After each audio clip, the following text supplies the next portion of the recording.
Hello, it's Julie, and today I'm going to show you another junk journal that I have made. I actually did a batch of these. I did 20 at a time, which was a big mistake because it was, by the time I got to the 20th, I'm like, God, I'm so tired of doing this. But anyways, this one I fancied it up a little bit more than the others because this one's going to be a gift for somebody. So I added, over the stitching, I added a little bit of a lace just to give it a little extra. This is just the scrapbook paper. I had a whole, like one of those stacked ones, and I just took, that's where with the bases of the covers. This is one signature, and I do these and I sell them in my antique booth, and I'm also going to sell them other places. So I just fold them in half, and then I folded up the bottom to make the pockets. And I've already filled in a few things in here as well for her. So just a little fun stuff to discover. Here is another spot where she can do whatever here, and she can journal in there or whatever. This is kind of fun because I live in Montana, she lives in Washington, so this was perfect to put in here, this little old letter. And then I just put a little stationery piece in here, and the card is still in here. See if I can get it out. Things are always harder when I'm recording, so there's just a little thing here. It's an invitation at the home of Miss Ruth at home. So it's just a really little sweet thing. And we don't send envelopes this small to each other anymore. Another thing I did was I didn't secure the flap down because there's little writing on there. So I wanted that to still show. And there's going to be a lot of just regular blank pages because she's not really a junk journal person.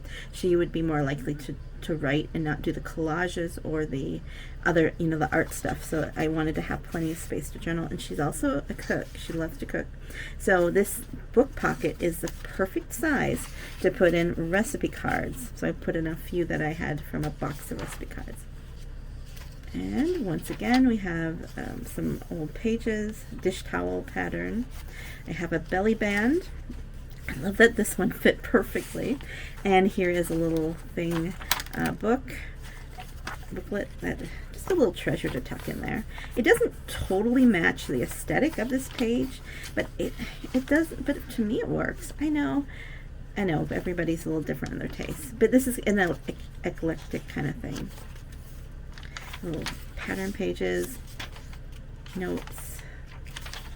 Here is I did the diagonal one. I didn't, because that was the piece of lace I had to fit, and I think this is so lovely, this old image, and it fit.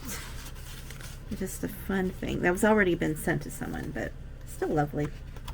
Okay, the last time I used the word love too much. Now I'm using the word lovely too much. Here's a Norwegian, what do you call it, dictionary page. And this part, I deliberately did this so it stacks so you could see 3, 4 things at once. So you have 1, 2, 3, 4. I just like that look. Here, I had the other part of the envelope flap, and I'm like, what do I do with it? And it had all these extra bags, so I decided to just attach the bag, put a little picture on it. And then I have an old Burlington Northern Railroad punch card that these fit perfectly in here. I love it when things are just like, hey, it's almost like I planned them. Little sketches of somebody's past sketchbook. Put a little tag in the envelope where she could just write on it or whatever, take it out and put her own stuff in there. The only thing with that is a little tight to get it back in.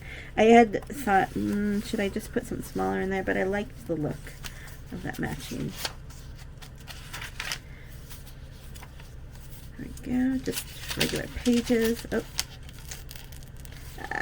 I'm gonna have to get that up later. And I glued this down because, you know, you're not gonna write on that anyways, and why not just make it a little bit fancier. I just did a collage on this one. I don't know, it just because. I don't know why. Sometimes you just go where the creativity takes you. Here's a hand-dyed or coffee-dyed or tea-dyed paper. Little old stationery envelope, and I think this is matching stationery. Oh, is it?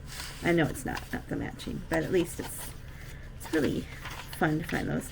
Here is one where I just I don't really like the page, so I just tucked up the bottom diagonally, and this worked to stick in there because there's not you don't want to stick something really long because it's going to fall out unless you cut it to fit.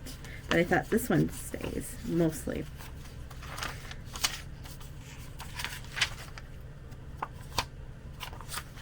All right, and then we end with this. Now this had a sentiment on here, and I covered it up like that. Tried to keep with the keeping of the theme. And this one was left blank inside, so this is a great place to journal, I think. Although, you know, it could be a little bumpy, but yeah, I thought I liked that. And I put this here on this corner so that she would know, yeah, that there might be something underneath to lift it all the way up. Because sometimes people might not lift this all the way up, but I was giving a clue here. And then we'll just have a few things in the end. She's a pastor's wife, so that's why I do some of these things in there.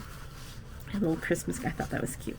Alright, so that is a gift, and normally I don't put so many tuck spots and some extra stuff. I don't put things in there, extra ephemera, for the ones that I just sell for 20 bucks, because all I do is basically take a bunch of papers and sew them together with their cover.